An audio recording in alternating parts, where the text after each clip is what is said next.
So, welcome to Fans of the Forge. I'm Teresa. To my left, we have Chris. And my left. Sean. And today we're covering Season 5, Episode 31, which is Round 2 of the Invitational Tournament. And today's episode is about the Armorers. Very nice.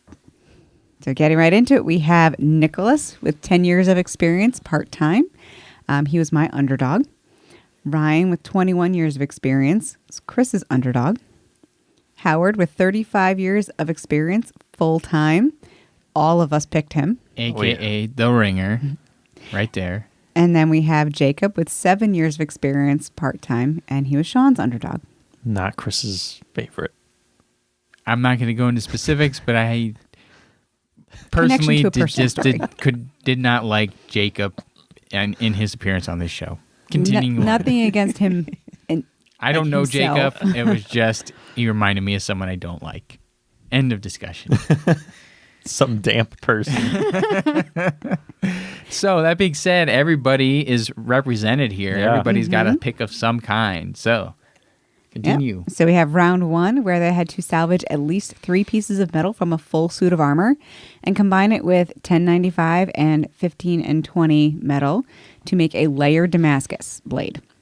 They didn't go into any further specifications, but we saw on a drawing that someone had 13 inches. So we're guessing it's a 12 to 15 inch blade, not to exceed 22, because that's kind of normal. So Nicholas notes that the pieces are coated in oil and paint. He was like, hey, I wonder if this is coated in oil and paint. Yep. So it had to be cleaned off. He draws his billet out too long, and they make a joke about it being like a hockey stick. Somehow he fixes that and ends up with a blade that he can quench, which then picks up a warp. He uses the vise to fix it, and it mostly works. Uses the grinder to take care of the rest. Yeah, he got it to the point where he could grind it to straight. Like even though it still had a noticeable warp, it's like it wasn't within that sweet zone, you could still kind of grind it to fix it. Mm. So then Ryan used the shoulder and upper arm covering, which they said what those are called. I didn't catch it. Did anybody else? No, because they were saying it at the same time. So, and then Will was talking over them, kind of. I think the shoulder's usually called pauldrons. Maybe that was it. Yeah. Then you said something about the elbow armor. I forget what that was. And I don't know all the pieces. I know pauldrons. I know greaves are like the arm, like the gloves and like the lower parts of the arms. Sometimes bracers. Gauntlet. Yeah, Gauntlet. gauntlet. Oh, what's greaves? Greaves are the boots then? Maybe I confused those. Anyway, continue. So he chose those particular pieces because they are comprised of smaller pieces that could be used for Damascus kind of easily. He picks up a super warp in the quench, and he pours water on what we were calling the far side of it so that it could help like cool that. So if it's bending like this, you put it on this side, and it kind of helps it come back to straight faster, and it worked for him. Hooray! And that was the method that Josh Weston had told us about when we interviewed him back in the day. That was how he dealt with a warp that they didn't actually show on the show, but he just ended up having it fixed, and then he explained it to us after the fact that water helps control the growth of the grains on one side of the blade so that it contracts. Yeah. So then we move on to Howard. He chose the back plate because it was already kind of flat to begin with. And then he was doing some planishing, which is smoothing out using the hammer and not the grinder. So he was getting really fancy in there and trying to use as much of the blacksmithing tools as possible. And then Jacob folds over and forge welds a second time. So they're all working on Damascus. He's trying to get extra fancy and drawing it out and folding it over and working on it. He did it a second time, and he's like, hey, that did pretty well. Let's go for a third. And in doing the third, he undid his second. So he had to kind of chop off a bunch of it and draw out a new billet. So there was some concern about the length of how that was going to all work out. He got cocky. That's what it comes down to. He got cocky. So then we get to the judging. Nicholas had a significant warp and a crack along the back. Ryan looks good overall, some concern about the tang. Howard had a flake on the front, and it was weighty. And then Jacob had a major warp, and there's an issue where the tang meets the blade, and Jacob got the boot. Yeah, his tang, it was like the last thing that he worked on, and it was such a tiny thing. Like Ben Abbott's like, this is going to snap. There's no doubt about this. If we do the testing on this, it's going to snap. So Jacob did get the boot, and then that meant that John's underdog was gone. But Chris is very happy. I was. You don't have to see that guy anymore. Yeah. No offense to you, Jacob. I'm sorry that you remind me of somebody else I don't care for. Round 2. Contestants had to add handles to their blades. Nicholas, he was working on his warp, trying to fix it by, I think he was heating with a torch and then putting it in a rebar jig that he made on the spot. And that worked pretty well for getting his blade straightened out. And then he ended up using some epoxy for his handle, and he had to wait for his epoxy to dry. So it was like he's got 5 minutes to just kind of like sit there and look around and just be like on edge. But that's that's what they chose to show of him, is waiting for epoxy to dry. It's not like other people on the show haven't had to wait for that to happen before. Right, everybody does. Yeah. And so maybe sometimes they have other minor things they can be working on while that happens, and there's been people that have been able to work while it's drying by doing something to help support it and they can grind on it or whatever. But they made a big deal out of it, like it was like that's something his drama, is waiting for epoxy. I guess, yeah. And then he also, one of the tools that he brought with him was a specialized sharpening tool that had like these different holes in it, and then you would use it was a file. It was like a stone. It was like a stone. It's a stone. And basically you would rub it along the inside of the hole, and that would give you a very specific angle as you dragged it along the side of the blade. So that would get you this very good uniform edge on your blade. Yeah, I've used one of those before. It's pretty neat. Pretty neat. And then the different holes, it makes a different angle. So yeah, it's kind of a cool system. But I think they said it takes a long time to do that. So not necessarily ideal for a 3-hour competition. No, when you have half an hour left to finish it out. Moving on to Ryan. He was working on drilling some holes in his tang and ended up breaking a drill bit, because even though other parts of his blade were soft enough to drill through, it hadn't hardened uniformly. So there was a really hard part that drill bit just could not get through. It broke. So he had to take a torch to it and try to soften the tank, just so he can get drill holes in there to be able to set his pins. And then he kept using the torch and attempted to burn the handle scales around his integral pommel tang. Yeah. Which, the judges liked his design with having the integral pommel and guard kind of into the knife when they judged it, but it ended up causing him some issues with putting a handle on, and the whole burn-in method just didn't work for him. We've seen that work before where they've done it that way, where they burned it on from the sides rather than a burn through in one of the earlier episodes this season, but it didn't work for him. And he ended up catching his wood on fire that he was using for his handle. He had little time left to shape his handle at the end, and so he was really rushing it, and lo and behold, ended up taking off too much material near the pinky side. And he knew that right off the bat. He's like, this is too much off. Judges are definitely not going to like this, but there was nothing he could do. His time was up. And then with Howard, he ground down the blade to take care of his issues that were noted by the judges. And he had issue getting his acid etch cap off because he wanted to check his Damascus. And was it Will? Probably. That yelled, use your man hands. And I wonder, this isn't the first time somebody's had trouble getting the cap off of that acid etch tank. I wonder if it's the same one every time. I think, interesting. I don't know. I think they're probably all kind of the same. It probably, it's just a dry fit cap, and then you get the shit around it. And that acid is leaving all sorts of probably particulate. There's all sorts of residue around it, so it doesn't pop off that easy. Yeah. And it's deep. It's because it's a big cap, so it's there's a lot of it on there. I just think for the amount of time the guy probably spent to get that cap off, Same like for the other guy standing there waiting for his epoxy to dry. Like, what do they need to show this for? Why is this something that is going to be... That is not drama. That is just like, oh, okay, I can't get it off. All right, I'll get it. I got it off. Yeah. It's a little much. Because there wasn't much else. Like, he was doing fine. What are they going to show? They don't need to just... We've said it before. The extra drama is not necessary. Just show the guy working on something. They have 3 hours worth of material to pull from.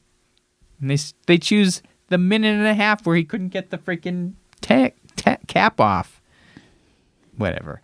Yeah. Judging. They had the strength test with the hacking and bashing a helmet 7 times. And Nicholas was up first. His edge held up pretty well with this Ben Abbott bang on top of that helmet. But he was noted that it had a small handle, so not the most comfortable handle to use. Ryan had some edge rolling from his, and he also had a small handle, and the handle was rolling all over the place, according to Ben Abbott, which... it wasn't enough time for him to really get a good shape of something to grip on, so it ended up just being more of a round handle with that skinnier portion in the back, and it was just not quite enough to hold on to during this test. Then Howard had a very, very heavy blade, and Ben's like, I don't know if this was sharp, which I believe Howard said it wasn't on purpose. He only sharpened the farther half of the blade, from the middle of it up to the top, and then the lower portion he left intentionally not sharp so that it would bash better and not necessarily show any damage. And so they made a point to show that, but they also have a clip of him saying, this is what I did. I didn't sharpen this part. And so we move on to the sharpness test. Unless you're going to tell the judge, yeah, you just use this part of the knife for this test, and this, they're not going to do that They're not anyway. gonna do that, no. They move on to the sharpness test, the quilted armor sandbag test. And Nicholas, his had a nice balance. Again, Doug commented on the small handle, but it will cut. It cut through that quilted armor. Ryan, Doug liked the combat feel of the knife. Again, the round handle was a problem, but it still will cut. And then we come back to Howard, who didn't sharpen half of his blade. And wouldn't you know it, it doesn't cut a damn thing when you don't sharpen the blade. So he didn't cut the sandbag at all. It just basically let little nicks and dents on it. Yeah. No cuts. And because of that, Howard got the boot, which means whose underdog was that? He was the ringer. He was the ringer to win. That's right. We all picked him. Damn. So that means, Sean, your points are gone right now, right, for this episode? Yeah. Yeah, You got 'cause Did I? Yeah. Oh, shit. So we move into round 3, battle of the underdogs between me and Teresa. Okay, round 3. Our guys have to make a Hooded Katar. So, weapon is from South India around the 16th century. It's for close combat. The hood would protect the hand and the wrist, and was meant to have a punching motion to get through armor and chainmail, and was also useful on tiger hunts. Which is crazy to me. Like, Yeah. what did they just get close enough so a tiger would jump at them and then just be like, ah? Can you imagine just like, I'm going to go punch a tiger today? Yeah. No, I don't know. You're not sneaking up on a tiger. No. That tiger is run. You have to wait for the tiger to attack you to be able to use this thing efficiently, and then it's got to be there, and you got to be able to move your hands in and out and stab into it. Now, once you can do that, you can do some pretty good damage, but you don't have as much. And what if you're like coming at it and tiger just like swipes your hand away and then like Well, that's just what the bites other your one's for. chest? No, it just pushes it out of the way and it's like and you're done. You Yeah. gotta be fast. And you can also see this weapon in the mobile game Dominations. Play now, and then don't know.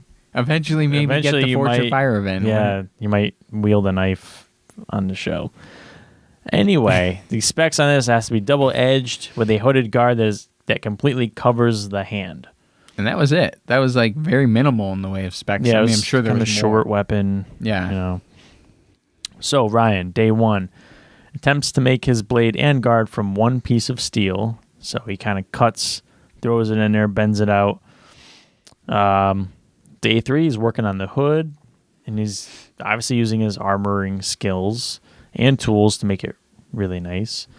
Day 4, working on embellishments, and it was like a leaf shape, and then it was like copper, and he had painted, it was like peacock eyes, feathers, you know.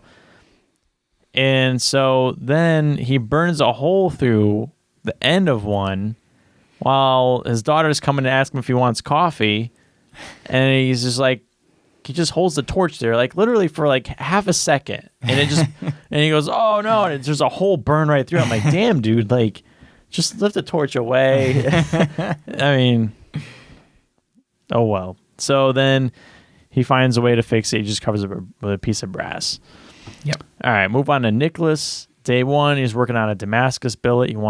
He says these are normally made out of Damascus, but he finds a cold shut that goes all the way through. First, he just started to cut it out. Then he says it goes all the way through, and he chucks it. Starts over.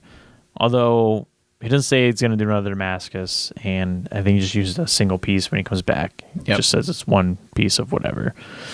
Day 3, he's working out on what to use for a quench tank because of kind of the weird size of the weapon. He's got usually a long tube full of oil, but he doesn't need that. So he uses a flower pot, and he's going to empty the tube, this long tube. It's like 4 foot tall maybe, and he's holding either end of it, like both ends, and he goes to dump it, and then he just clumsily like spills a bunch on the ground. He drops the tube, and I'm like, I know there's a better way to do this. Like, and then when he goes to quench, he doesn't even have it near his workspace. He runs over with it hot, and then he just dumps it in a flower from pot. Inside. Like, you should have brought the pot closer. I don't know why you left it all over there, but yeah, anyway. It was a tiny flower pot at that point. You could easily have. Well, he should have brought it over before he even put oil in it.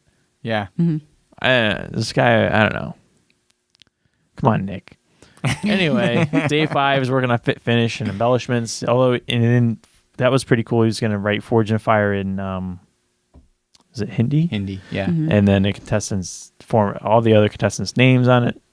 And he blackened his. He did do some blackening on the guard, I believe. So they come in for judging, and Nicholas's looks better. Really, just we like the blackened. Yeah, we like the aspect blackened of look it. with the writing and everything. The writing was pretty cool It was touch. badass. So kill test, pig carcass. Nick is up first. He has some good balance, and it's great with slashing. Ryan, good form, good for stabbing, not super sharp. His just went through. We didn't actually do any slashes, right? Yeah. But because of that, both will kill. The stabbing part. So move on to strength test. There's a stab and bash into armor and van braces. So, Nick, some ringing. When the test was done, you could hear it going. Yeah. The blade was ringing. A little bit of glinting. The back part of the hood was a little tight for Ben's forearm. My thought when I heard that, I was like, well, I'm sure when this type of weapon gets made, it gets made for a person and custom made. You know, it's like, whatever. If you're going to nitpick. All right. Ryan's, his blade held up well. And I don't know if Ben said it was, I liked how it wasn't touching my arm at all. It's like, okay. Your flange were like that far apart. Like, yeah, and you can fit your leg in there and it's not going to touch. Then we move on to sharpness test, the Cane Man attack. So Nick, his forearm part was a skin-tearing monster, according to Dave Baker. He just had where it came around, there were some sharp points. Ryan had a sharp blade, definitely a cutter. And Nicholas wins. The kill test was Ryan's downfall. See, when they got to this test, it was like seemed kind of even to me because one had done better on one and one had not done had done better on the other, and so I was like, my guy might still The Cane Man, I thought it was going to go more for Nick than it would have for Ryan, but Ryan still performed pretty well. So I was like, ooh, but yeah, Nick got it. Man, I was not happy. So points. Teresa's got 35 now. Chris, 24. Me, 22. So that's the episode. That's that. Remember, you can see this weapon on Domination's mobile game. Not a paid advertiser for this show. Although maybe they can hit us up. They won't. But, I already talked shit about the game. They don't know that. You can edit the other episode still. So it's true. I could edit the other episode down. All right. Well, that was the episode. No, season probably 5. Don't worry about it. Season 5, episode 31. The Invitational Tournament using with Damn this fucking mouse. with the armors, and they had to make the what was the hooded what was it called? Pandat. Was that? No, it wasn't Pandat. Let me see. Katar. Hooded Katar. Okay. Thank you for watching. Remember to check out some of our other videos, including grudge match stuff that we just put up, other interviews that we did, other stuff that's on the site, all sorts of things. And then follow us on Instagram and subscribe to the YouTube and check us out on Facebook. And thank you for watching, and we will catch you next week. Stabbing. Got your guitar motion there. Yeah. Qatar. Tiger fight. Got you, Tiger. As it chomps your ribs. I don't see anyone winning a fight with a tiger. Yeah.